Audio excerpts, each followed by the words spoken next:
Hello, everyone. Welcome to the 8th installment of Safe Space for White Questions. I am Alex Kasnabish, and my co-conspirator, AJ Parasram, is here as well, and we would like to welcome you to this session.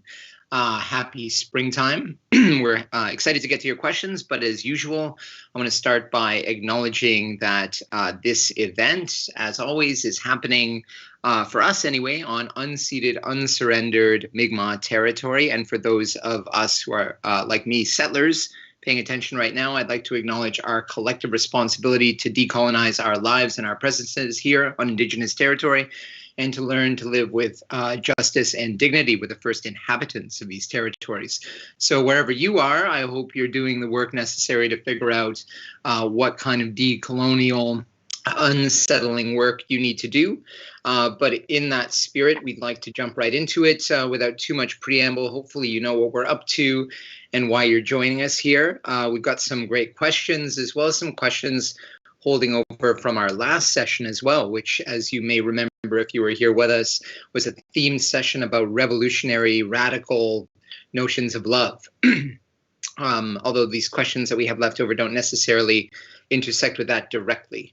I just also like to begin, obviously, by thanking our very wonderful hosts and sponsors at Fernwood Publishing, who do so much work promoting and bottom-lining these sessions and making it possible for us to communicate with you good folks in an accessible way. And so please check out their website and the awesome books they publish as well.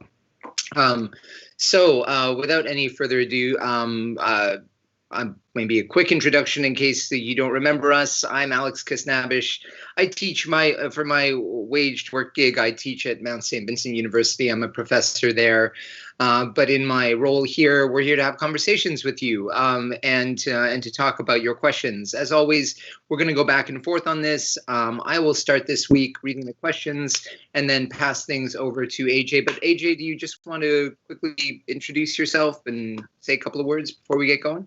Yeah, thanks, Alex, and thanks to Fernwood as well. One thing I'll say, so my paid gig is as an assistant professor in international development studies and history at Dalhousie, although these days it sometimes feels like it's mostly just about jumping from one committee to another. But at some point, I'm a professor as well.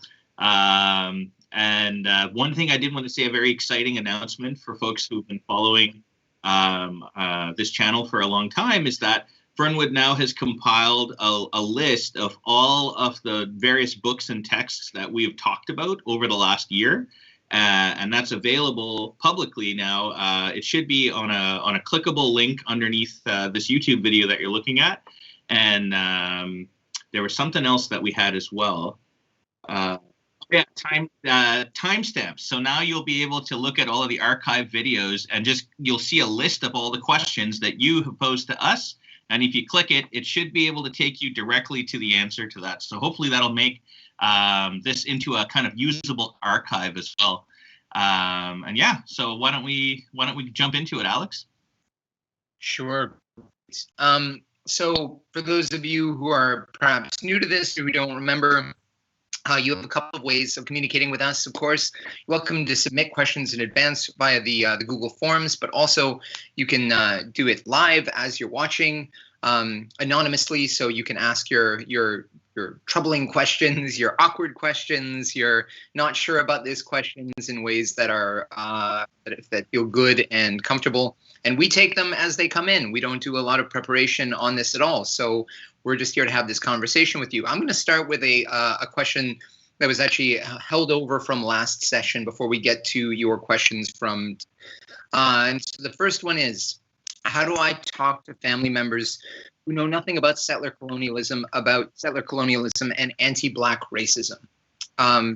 So this is a very common question, obviously. Lots of people wondering how they can initiate awkward conversations sometimes with family members who we feel are well-intentioned, but who are ignorant, perhaps, of these larger issues, of these dynamics, of these relationships. And I mean, my advice on this really is to be frank, open, and honest about it. If this is on your mind, if these are conversations you want to have with your kin, your loved ones, your intimate relationships, there is really no better way to have it than broaching that topic in an open and honest way and saying that it's on your mind. I mean, if it's on your mind for specific reasons, because these issues keep coming up in your discussions with your family, with your friends, and there's a racist content, you perceive that there's racist content to those discussions, then that's maybe a bit trickier, right? Obviously,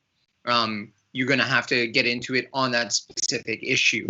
But it's just like our form of communication here that AJ and I, are trying to model to some degree. What you're trying to do is to open up a space to talk, not hopefully to start from a point of utter and irreconcilable conflict. So be gentle, be generous, but also be, like in your own way, whatever this means to you, be unyielding about the importance of having these conversations. I mean, too often, I think in our intimate relationships, in our close relationships, we really do default to the path of least resistance. And I think it's important not to go that way. We're in a moment of awakening, perhaps, or reawakening around issues, around struggles of racial and social justice. And so it's important not to lose that momentum and to push through that, even if sometimes our relations are less educated about these things than we would like them to be, or perhaps are more mired in those dynamics of structured privilege, entitlement, and ignorance than we would wish. So it's important not to be like, oh, this is too complicated. This is too fraught. I don't want to make my dad mad. I don't want to piss off my cousin. So I'm just going to drop it. It's important for you not to drop it and to feel like this is a discussion well worth having. So I know that's pretty general, but I'm going to pass it over to AJ now for his thoughts on this. Yeah, thanks. I don't know who is doing this, but somebody texted me asking for the link to post a live question. So I'm assuming if you're watching that you can post live questions based on a link that should be in the Fernwood Publishing YouTube channel. So for the person trying to post a question, that's where you do it. And in answer to this question, the only thing I would add to what Alex said is, really recognize that you're not going to change anybody's mind in one conversation, especially if this is kind of where they're starting from. You know what I mean? So, be kind, willing to have a long-term conversation with someone. And the last point that I would make is to try to start with something that the person might be able to identify themselves as being profoundly unfair. Because what I've found is that it doesn't actually matter how right you are in situations like this, because being right is not the actual obstacle preventing a person from understanding it. This is kind of how racial fragility operates. It's kind of fundamentally irrational in terms of what's happening in your brain. And because of that, I think that if you can find a point of connection where the person may understand, oh, actually, maybe I don't understand this thing about racism, but I totally understand, I'm a woman and I totally understand how patriarchy has affected me, even if it means you don't necessarily have to use the word patriarchy, right? One of the challenges in doing work like this is to try to find ways to translate your knowledge into ways that can be understood and then kind of integrated and incorporated into another person's kind of actions. So if you think about it that way and think about it in the long term, I think that's the best way forward. Back to you, Alex. Yeah, thanks, AJ. Great points. Following up on our, I don't want to say leftover questions. That makes them sound like cast-offs, but held over from last time. How do I tell my friends on why it is wrong for them to wear black hairstyles or outfits with Indigenous mascots like the one for the Redskins in the U.S.? All right, good question, right? Well, first of all, I think this one, I don't know. This one's fairly straight up for me. I have to be honest about this. I think it's kind of, I assume like by black hairstyles, I'm not sure what you're referring to exactly. Maybe you're referring to dreadlocks. Like having conversations around the issue of cultural appropriation is important, in part because, as we talked about before on Safe Space, cultural appropriation it's not a simple phenomenon to diagnose. There's lots of forms of cultural borrowing, learning, exchange, that is respectful, that's dynamic, and that's part of the human condition. I say that as an anthropologist who, who's part of a discipline that studies this stuff. Like, humans have always crossed boundaries, talked to one another, shared things, exchanged food, products, clothing, ideas, all kinds of stuff, right? So, don't think of culture as a as something, that's proprietary. Think of it as something that's dynamic. But at the same time, you have to understand that there are forms of cultural expression, whether it's clothing, whether it's language, whether it's social relationships, that are contextual, that belong to people's lives, right? And that aren't for you to simply take up as some kind of commodity and to play with. So I don't know. I guess I would have that conversation if I had friends who were blatantly and disrespectfully appropriating cultural trappings of another group of people. Yeah, I mean, I guess hairstyles is the easiest example to think about. I would be upset by that. I think, and it sounds to me like you're upset by that too.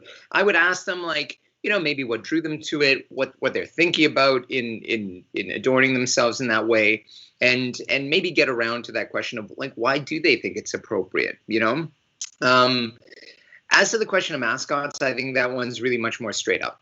There's just no question that there's a host. This is one of the most bizarre examples of, like, outright explicit racism. Like, the idea that another people should be your mascot is crazy to me. It is like this. I can't describe it in any other kind of way. So the Redskins. I mean, not only that. I mean, you could argue. At least in cases where the name is used with some degree of respect. I'm trying to think about, and as a hockey fan, I'm not trying to excuse this, but the Chicago Blackhawks use an indigenous mascot. They argue that the image is a real person and that they're showing respect. I think that's still problematic. Don't get me wrong. But I think at least, like, the Blackhawks is not a derogatory term. Redskins is an explicitly derogatory term. Eskimos is an explicitly derogatory term. Like, these things are not sort of in question at all. You use those terms anywhere else, and you're engaging in, like, that's not some sort of, like, closeted form of racism. So you shouldn't do that. And I don't know, there was a great shirt that was circulating a few years ago that, what did it say on the front of it? It said Caucasians or something. Across the front, it was on a baseball style jersey on a shirt, and white people were getting all up in arms about it. But it was an interesting moment where the script was flipped, and it was really clear that if you said, if you went around wearing a shirt that said cracker across the front, or whitey, or redneck, I suspect that a lot of white people would be immediately and vigorously offended by that and see that for what it is. So, I mean, like, your friends are welcome to love the questions or love the mascots and the teams, perhaps not the mascots that they love, but I think it's really important to put that in the proper context and to really think carefully about the consumption choices we're making. AJ, over to you. Yeah, I guess on a question like this, you really got to ask your friends here, like, is your position coming from a place of love? Like, do you love Black people and Black culture? Because you can't love Black culture unless you love Black people. You can't love, like, Indigenous culture unless you love Indigenous people. So when you're thinking about a question of, cultural appropriation or borrowing and that sort of thing, you have to kind of ask yourself, is this desire on my part coming from a desire to consume, or is it coming from a desire to express love? And your individual feeling of love is not enough. You should think about love as a relationship. So if you love Black culture, what are the things that you do that integrate you, that make you a kind of like, if not a participant, a kind of like active ally alongside what do you do to uplift Black people, or what do you do to uplift Indigenous people? And it has to be a little bit more than just buying a thing or styling your hair. There's a lot of different reasons why somebody might have dreads or whatnot, but making sure that you do the work to understand where that cosmology, where the politics of that comes from, and then also understanding that there are always going to be people who will justly take issue with what it is that you're doing, I think you need to be thoughtful about all of those things, because these aren't just commodities, you know. I think it's true what Alex said too. Sometimes, you know, like if you want to purchase a thing that's produced by someone, that's a bit of a different issue.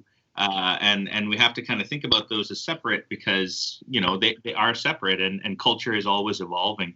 But on this issue of mascots, I mean, it's really, for me, it's a line in the sand. Like, I'm not an athletic person, so I don't really understand really anything about that aspect of culture.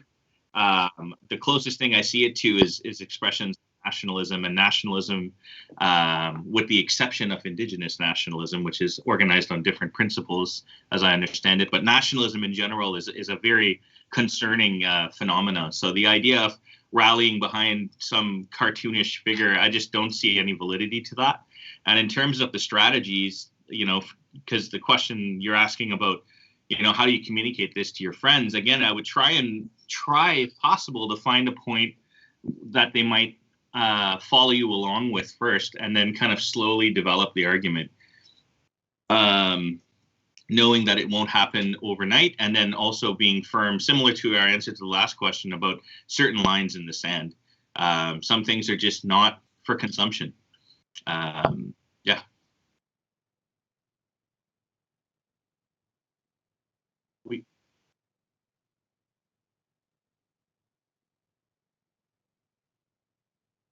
Yeah, we can see that. Yeah, sure. Fasila, can they hear you when you talk? Okay, so that probably sounded really weird to everyone. Our producer on the back end here was telling us that there was a comment in the YouTube that we might follow up. Alex, maybe if you don't mind, I'll just like kick this one in. Sure. Yep. That is a direct follow-up on this that says, I have a large painting of a Black African woman in my living room without knowing further context for how or why I have this painting. How might it be perceived? So, you know, related to what we're talking about here, I think by whom will it be perceived, right? Like, my first question would be, how is it perceived by you? It's kind of like, how did a large painting of a Black woman end up in your living room? I mean, maybe it's like a furnished apartment or something like that. But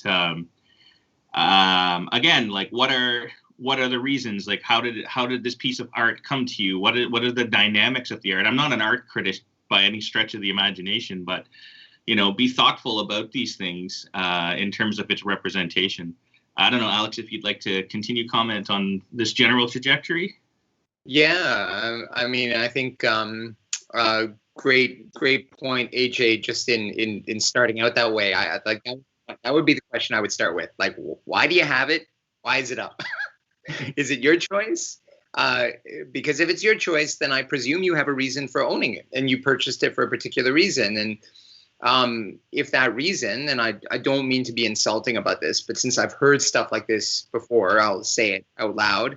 If that reason is something like, oh, because I admire the physique of, the Black African physique or something like this, then that's certainly treading into territory where you are exoticizing and objectifying people based on, imagined racial characteristics that I would find creepy, and I would ask, you could make a different artistic choice. I mean, this is, I'm not asking you to censor yourself. I don't know. I don't have pictures of people I don't know up around my house. Unless it's somebody you know, unless it's you're connected to the artist in some way. I guess it could certainly be perceived as a strange choice in this day and age. Is it straight up racist? No, not necessarily. Is it perhaps an odd choice for your home decoration? Maybe. Again, it would depend on who's seeing it, what your intention is, whether you know anything about the background to it. And if you can't answer any of those questions about where the painting came from or what its origins are, I'd say take that down, put something else up in its place. It's I mean, I guess the simple question would be like, would you have any other picture of another person who you don't know hanging in your house? And if the answer is no, then the question for me is, well, why this one, right?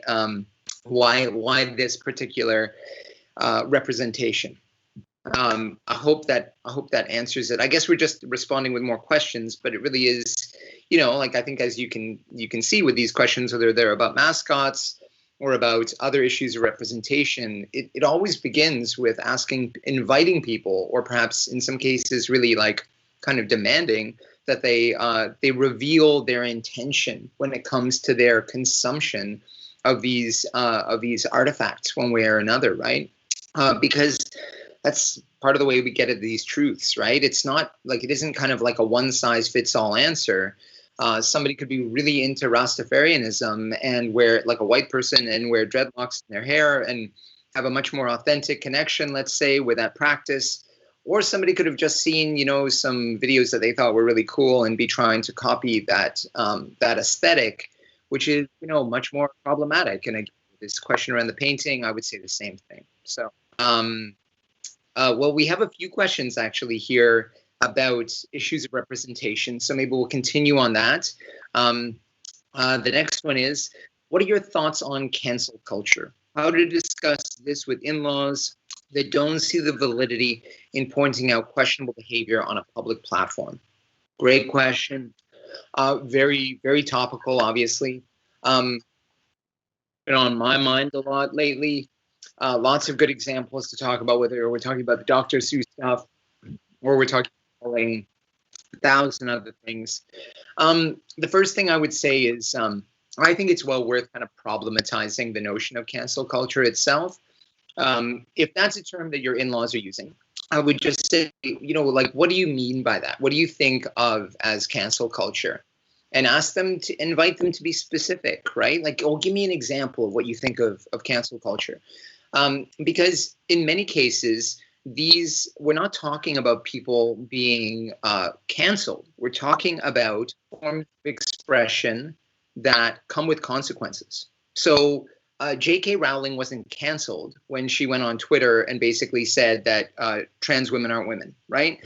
She was held to account by trans people and their allies who said, what you're doing is trans exclusionary and is a form of mobilizing hate and trying to undermine the dignity of identifiable group of people. So that's actually just speech with consequences. J.K. Rowling's still a super rich person. She still has her Twitter account. She still has all these other platforms that most of the rest of us don't have to communicate her ideas. So she's hardly been canceled, right? And we have example after example of this, where it's not actually canceling people. What we have is a popular and fairly grassroots upsurge of response and indignation with respect to a statement made that people see as dehumanizing, an assault on people's dignity, these kinds of things, right? So if your in-laws are talking about that, or the Dr. Seuss example is a great example, that's his estate. Like, his estate did the good work of looking back over books that are now decades and decades old, and not all Dr. Seuss has been canceled, right? But there are specific books that had really outrageously racist depictions of African people sort of caricatured African people in those pages that his estate rightly said, there is no need for this stuff to be out there anymore. These aren't even books. I mean, as a parent, I've read more Dr. Seuss than I can count. I never even encountered those books, right? Nobody's going to miss those books. There's lots of other Dr. Seuss you can read.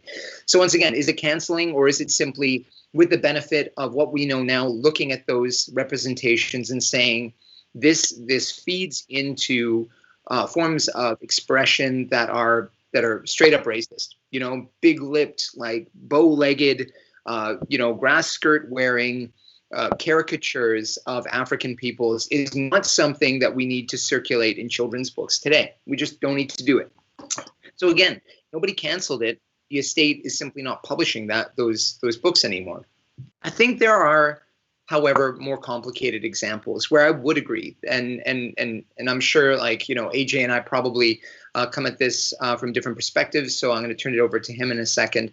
But I think there is, to be honest, and maybe this is outing myself as an old dude these days, I do see a problematic tendency among some activist groups these days to be very moralistic, self-righteous, and highly judgmental around certain forms of communication, especially the more odious forms. And I do think there's a real reason to be concerned about perhaps not censorship, but certainly the idea that we should silence and to some extent deplatform ideas that are not just problematic, but actually odious. And I'm no free speech absolutist, and I don't want to go on and on forever about this.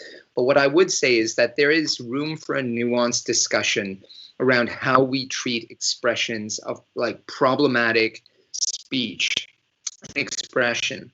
So the example, like Trump's deplatforming from Twitter is a good example, right?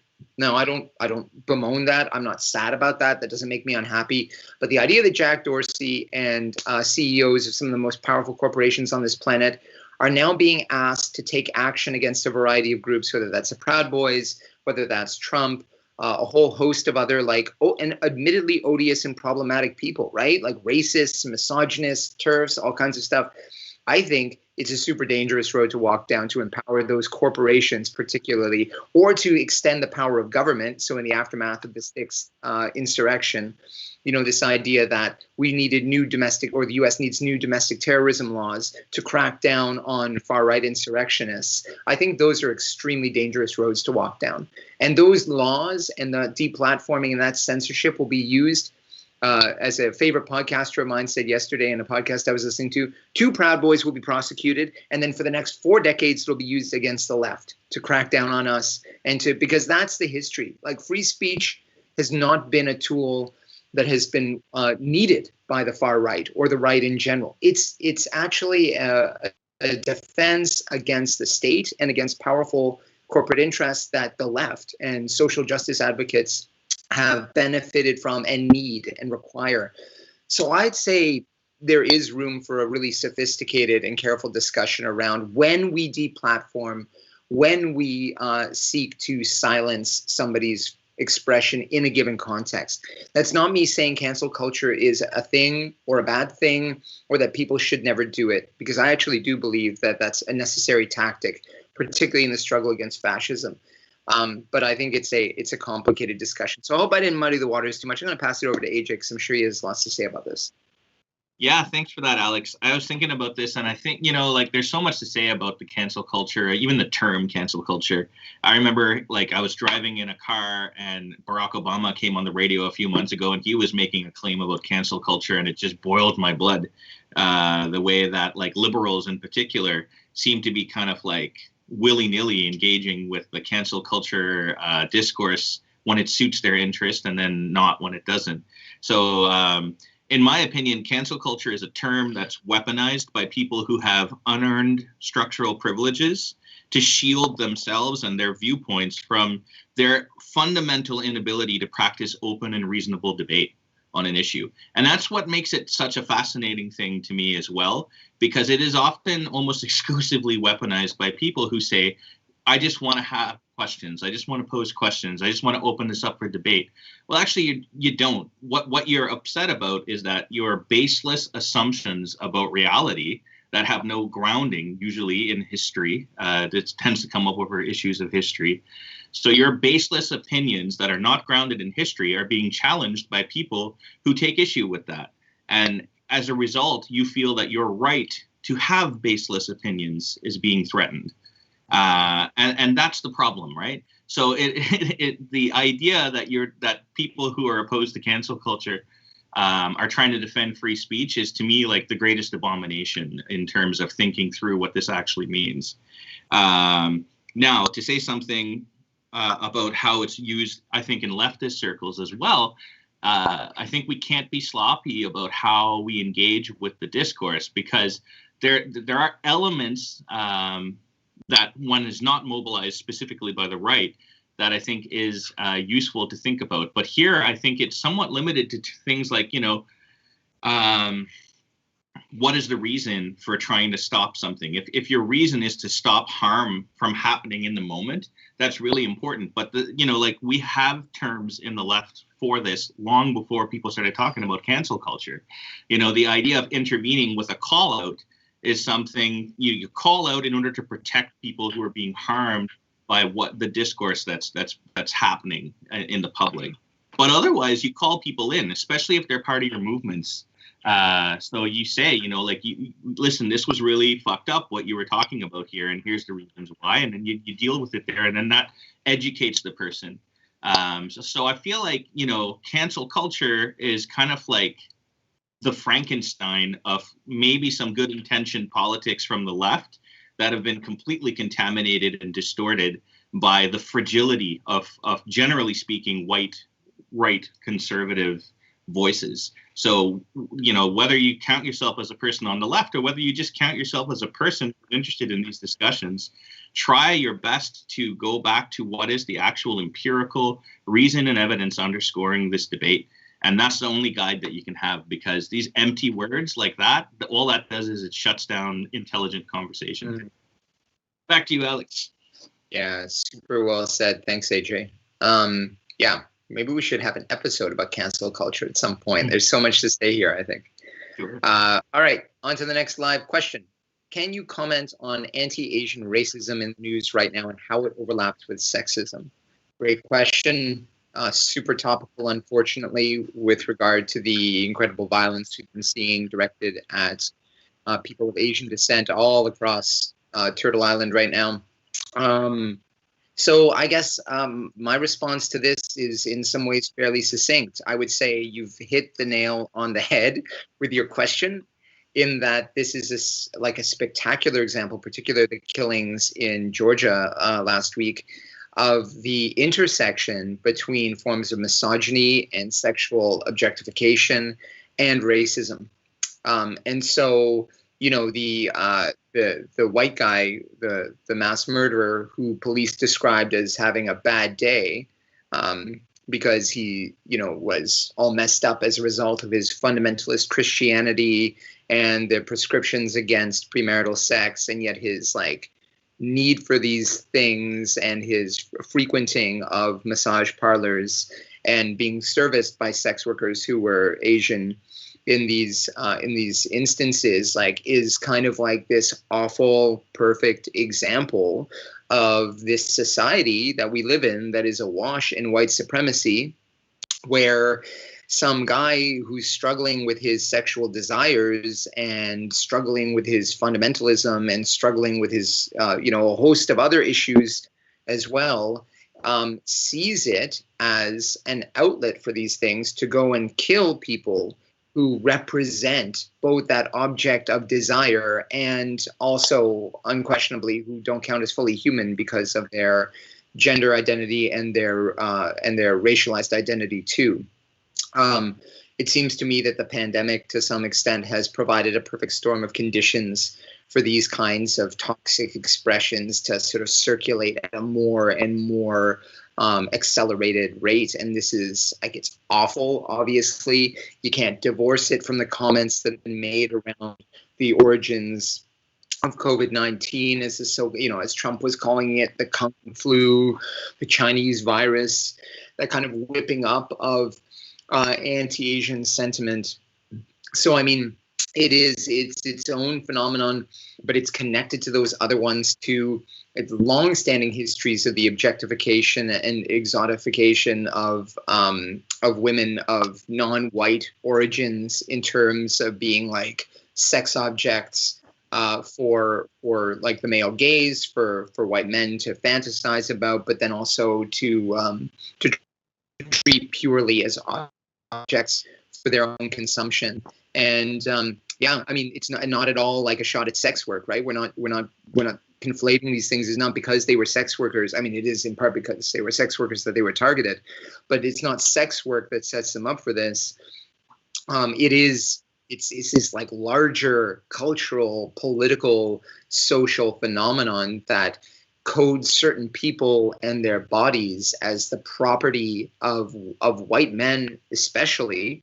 And we certainly see this in discourses emerging from slavery around Black female bodies as well, but also Black male bodies too, right? And the coding of the racialized other as either a eunuch, as a hypersexualized object, as an object for use and abuse, and then to be thrown away. And this is an extreme example of all of that, but obviously a terrible barometer for the moment we are at as well. I mean, in addition, like, I don't want to finish on that before I turn things over to AJ. I want to say, like, we've seen some great examples of solidarity and pushback and collective mobilization at grassroots of people being genuinely horrified by all of this. So let's not forget that. But certainly, you know, all that awfulness is still right there. Over to you, AJ. Yeah, thanks. Thank you for the question. It's definitely been top of mind for the last couple of weeks. But, you know, like the one thing I would say, so anti-Asian racism and sexism has a super long history in these territories and in settler society in particular. It goes back 160 years, I think, if we want to be pretty precise about where this actually comes from. And part of what I think is important to think about in this moment where attention is focused a little bit on the kind of misogyny and racism that comes together in the violence that we've seen. We need to be mindful of how settler society subconsciously or consciously, I don't actually know which one it is, it's probably both, but settler society constantly tries to silo different kinds of structural violence. And they silo it so that we have to think, well, if it, you know, it's either racism or it's sexism. It's either about Black people or it's about Asian people, but it can't be about all of these things together because, and this is where the liberals come in, right? If it's about all of them together, then we're losing all of the distinctiveness. And then, you know, how can we actually manage this? The answer is actually quite simple if we're willing to talk about whiteness and structural white supremacy. Because the one thing that unifies all the various kinds and expressions of fundamental structural violence over the last 160 years, at least, considerably longer, if you are also talking about Indigenous people, is that unifying experience of life under structural white supremacy and what that looked like under the law, because it was lawful. And I think a lot of people don't think about that, but it was lawful to exclude Asian people for no other reason than them being Asian. It was lawful in Canada to deport a woman until 1948 if the man who controlled her did something that was deemed immoral by the Canadian state. That was a lawful. So the law can never be a measure of anything that is good or just.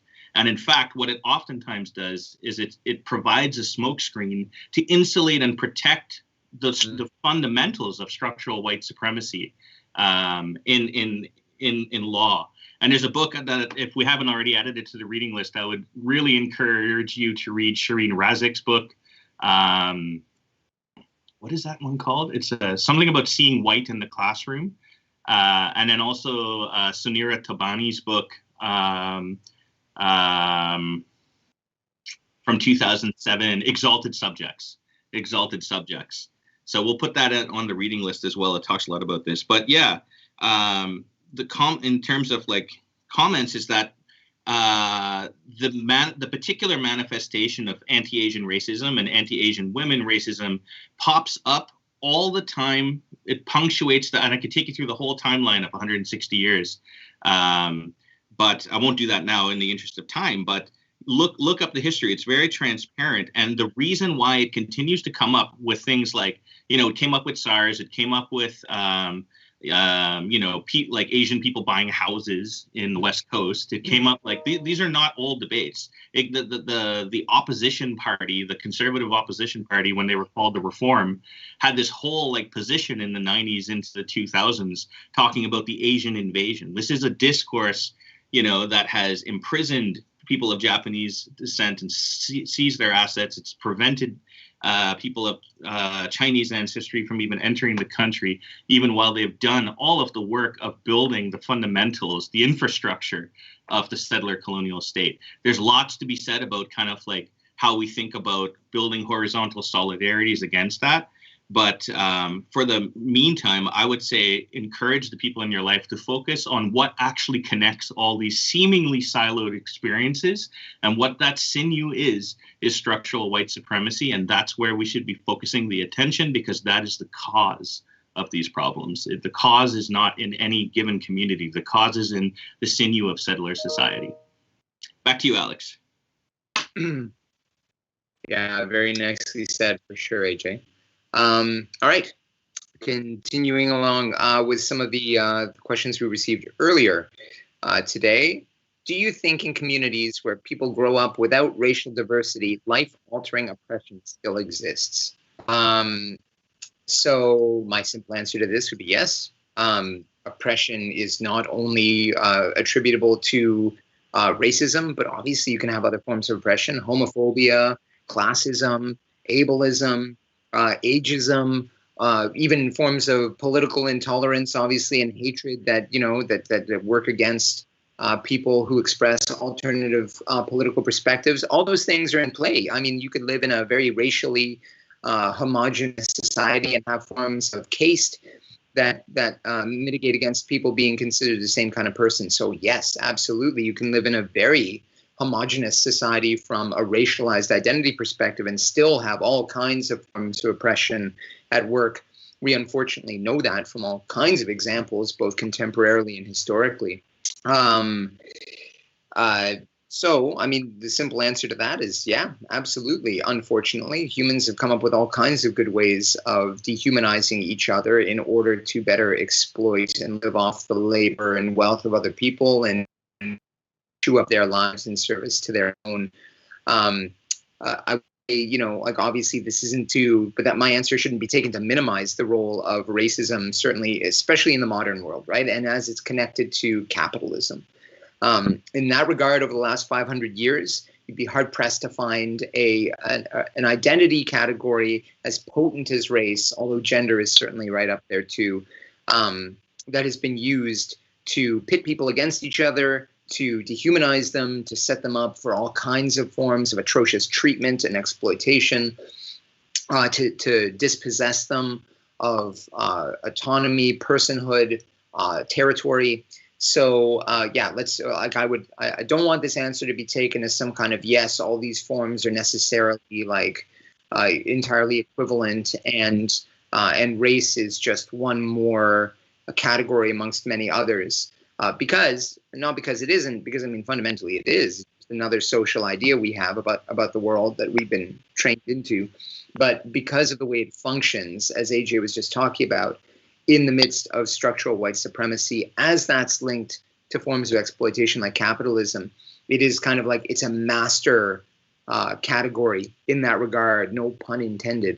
And it really functions as a very potent one. So yeah, we need to keep it in view. AJ? Yeah, Alex, I've been getting a flurry of text messages and emails while you were talking, and I lost track of what specific question you're answering. Could you please just remind me which one it is? We have a few there. It's a nice short one, so I'll repeat it. Do you think in communities where people grow up without racial diversity, life-altering oppression still exists?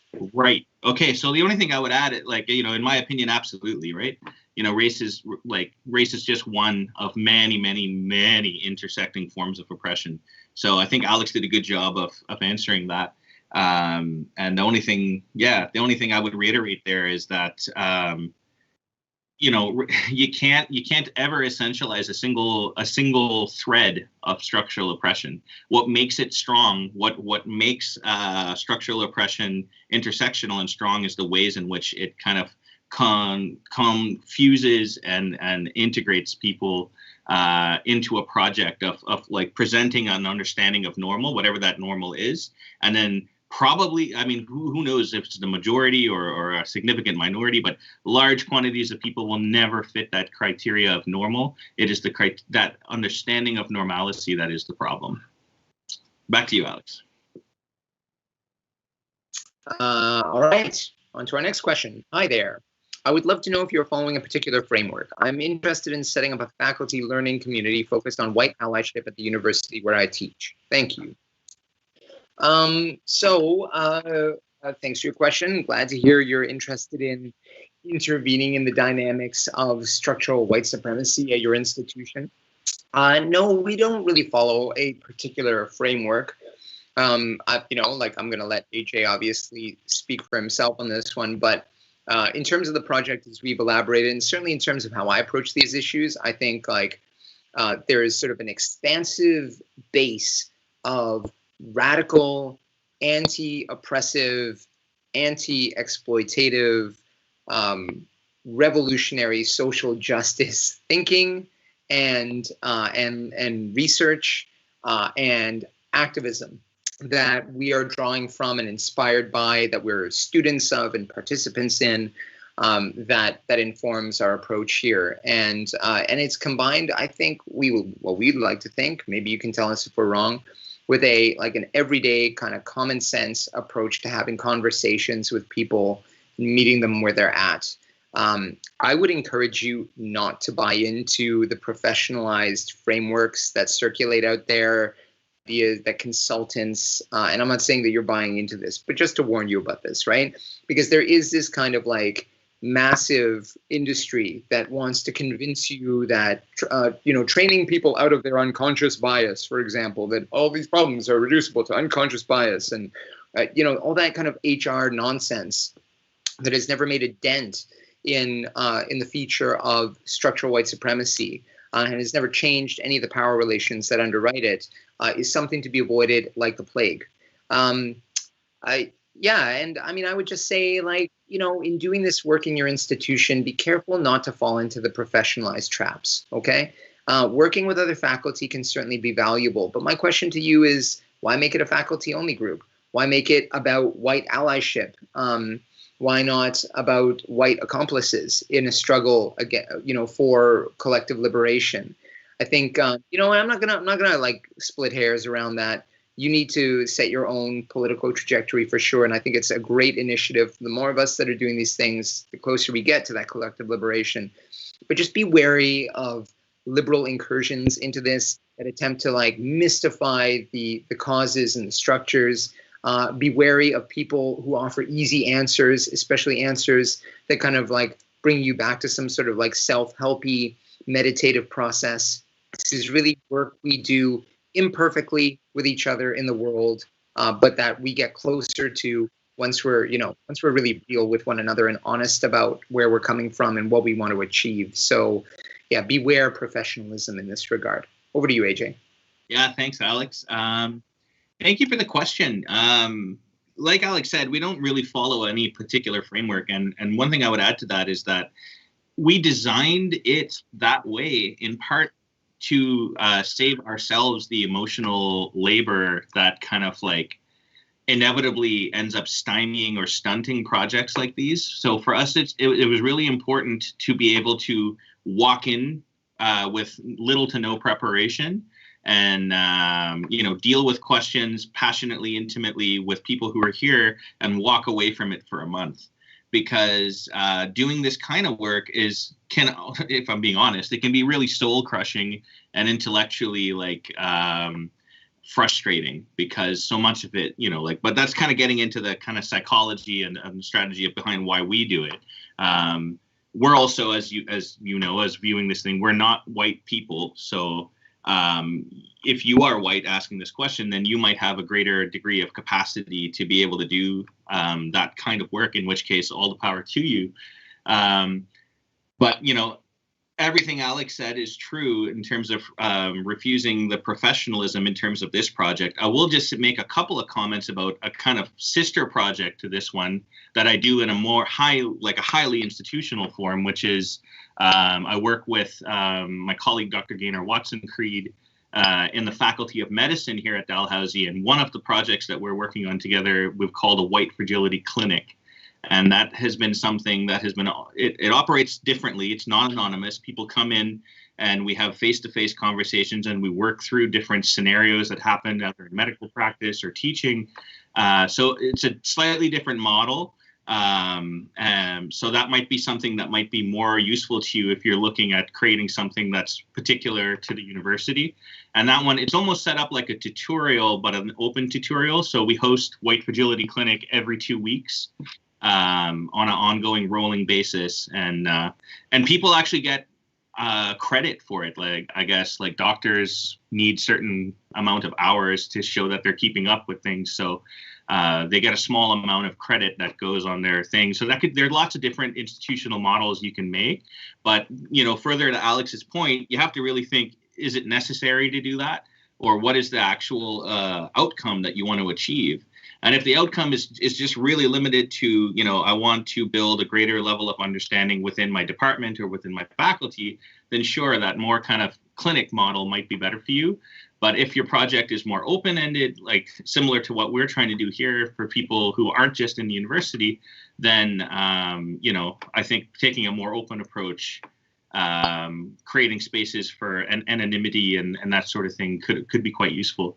And frankly, we welcome it, because one of the things that we were thinking when we started this project was that we really hoped that other people would start creating projects to do similar work towards building collective liberation. Back to you, Alex. All right. Yeah, we have two more questions here with the time we have left. The first one is a lengthy one about representation, so I'm actually going to leave that for seconds. Let's go for the second one first, because we've already talked a lot about representation in this episode. So here we go. In the instance when I'm just not successful in pronouncing someone's name, what do I do? The default for me is it is less respectful to get it wrong and keep getting it wrong. It is also less likely I will remember a word or name I cannot pronounce. Then there are many languages that have sounds that English just doesn't have, and I seem to struggle to make. What is the best way in a formal and temporary setting, such as a presentation or interview? Thank you. Well, this totally resonates with me, because for as long as I have been on this planet, people have butchered my last name. And I can tell you, personally, I appreciate every good faith attempt to pronounce it, and sometimes you're really pleasantly surprised. But I also, the thing that and I'm just gonna make this really autobiographical, the thing that I hate most is when people bungle it and then laugh about it. So I know you're laughing because you're embarrassed. But what that comes across as is you're laughing because you think it's ridiculous, or you think the name is funny from your perspective, and it's such a foolish combination of consonants and vowels that who in their right mind would be asked to pronounce such a thing? And actually, Kisnabish isn't even the hardest name to pronounce, and if you look at it spelled out, it's always that first H that trips people up. I've become very sympathetic to well-meaning white folks who try it and who bungle it, and I've learned to let it roll off my back, which is probably, like not the best. It's probably the more of a strategy for just avoiding conflict in those situations. My advice, and as an instructor, I'd say I encounter this all the time in my classroom, is I will ask people to pronounce their name for me. Just ask them. It's fine. Say, oh, I'm sorry. I really don't want to make a mistake with your name. Could you please tell me how you pronounce it? And then if they repeat it for you a couple of times and you try, just leave it at that. That's fine, especially in a temporary setting where you're unlikely to encounter that person again. Try, be respectful. Don't laugh if you screw it up. Thank them for telling you it correctly and move along. Nobody needs you to fall on your knees around pronouncing their name. But everybody needs that kind of fundamental identifier, associated with humanity, their individuality, to be respected. And, you may think your name is completely usual, right, in this colonized part of the world, in this society. But I can guarantee you, having seen some names that are derived from Ireland and Scotland here, that as a person coming from my background, and I'd say this is somebody who was raised in Toronto, I find those names difficult too, but it would never occur to me to laugh about it in class when I try to pronounce them. So again, I think those dynamics are what we're talking about when we talk about these like kind of everyday, mundane, dehumanizing aspects of white supremacy that people don't even stop to consider, right? You're not trying to be racist. You're embarrassed and you're laughing about it. Or you said something that sounded funny to you because it reminds you of another word in English that you think is funny. Again, that doesn't mean you're a terrible person, but what it does mean is you're falling into the trap of assuming everybody else's reality, everybody else's lives are somehow measurable by the yardstick of your own, which is a fundamentally ethnocentric and racist idea, right? The whole world isn't some failed experiment at being you, and you have to you have to internalize that. So again, strategies, look at the name, you see you're going to struggle with it, just say, I'm really sorry. I don't want to try this because I'm worried I will do injustice to your name. Can you just tell me how you pronounce it? And again, ask them. Nobody's going to be offended by that. Then you avoid all the mess.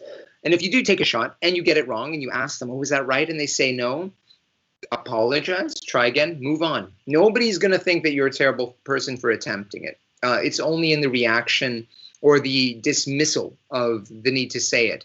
You know, I've had people do this kind of stuff. Oh, okay. Oh, whatever. No, don't do not do that. If your instinct leads you to do that, you should just, it's not something you should be doing. Anyway, over to you, AJ. Yeah, I don't really have too much to add to what Alex said. I think he covered it. I think I would just share from my own experience. So, you probably, viewers of this program probably think that I spend most of my time working on like white fragility and racism and stuff. I was hired to be a historian of 19th century, like South Asian history. That's what I do, like kind of professionally, so to speak. So I teach classes about South Asian history, particularly Sri Lanka, also, the Tamil, the southern parts of India, all across India and South Asia more generally. Here's the other part.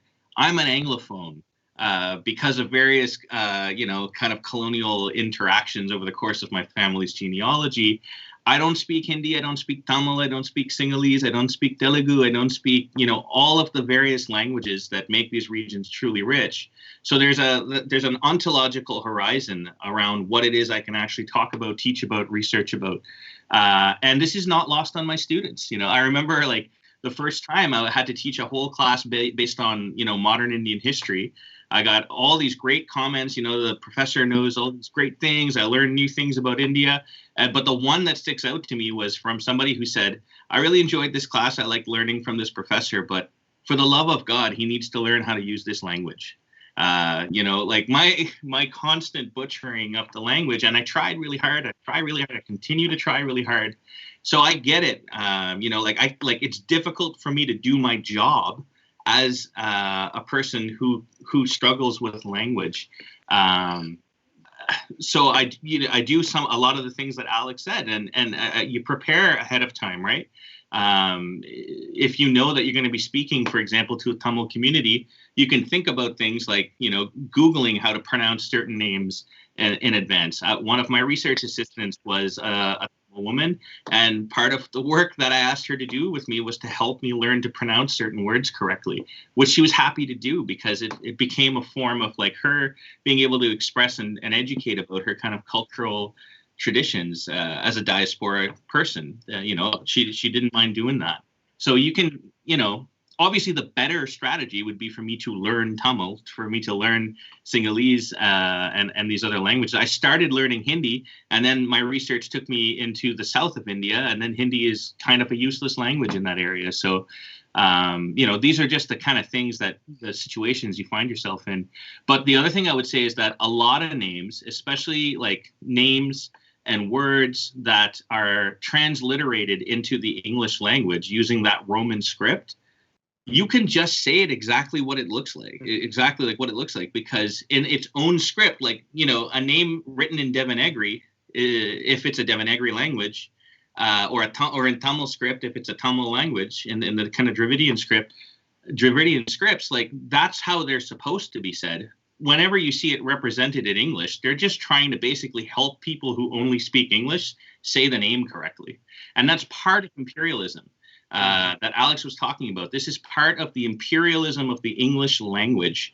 It is not an accident. When the British said that the sun will never set on the British Empire, part of what they did was that they normalized an understanding of English, and that had long-standing implications that resulted in wars and conflicts after the fact. And one little fun fact before I leave you with that one is that a member of the Sri Lankan parliament and a founding member of the Communist Party in Sri Lanka famously responded to that British statement that said, the sun doesn't set on the British Empire because God doesn't trust the British in the dark. Which I always loved as a kind of response to that. So anyway, back to you, Alex. Nice. Well, I think we're just about out of time. And I want to pass it over to AJ for just a final word or two before we leave you. Do we maybe we just make our apologies about this last question? Do we want to take a quick run at it? What do you think, AJ? Yeah, go for it. in a couple of minute or two.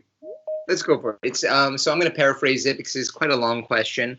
Sent in by somebody who's a painter professionally, basically asking a question about representation, about the tools they work with, about images on different pictures that they're painting with, and basically what those images led them to paint. So a question about, when it's somebody who looks exotic or racialized on some of these materials, the desire to paint them in a more paint them in various ways, right? And paint them in the context of various settings. And the concern expressed that they're, if I'm reading this correctly anyway, that they are basically expressing a deep-seated, though largely unconscious, racism, perhaps, in some of these representations. I think I'm doing your question justice. I hope. I apologize if not.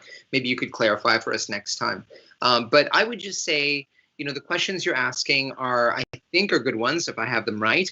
I would say that, this is the kind of work we have to do when we do these things, right? It's like you sit down to do your art, and what are your first instincts, right? Those in terms of painting somebody who looks other than you think about yourself, right? If you're a white identified person and you're painting somebody else, and you paint them, as the example is here, in the context of kind of a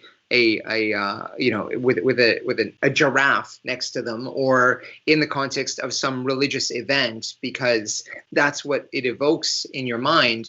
I wouldn't say that's strictly speaking racist, but obviously you're playing off of racialized tropes and stereotypes.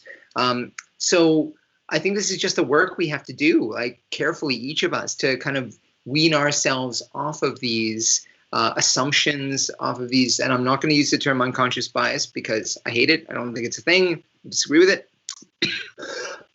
But these deep-seated stereotypes and assumptions that living in a white supremacist society inculcates in us, right? So what are your default assumptions? When I see a black person, do I think about basketball? When I see a black person, do I think about hip hop? When I see a white person, do I think about business?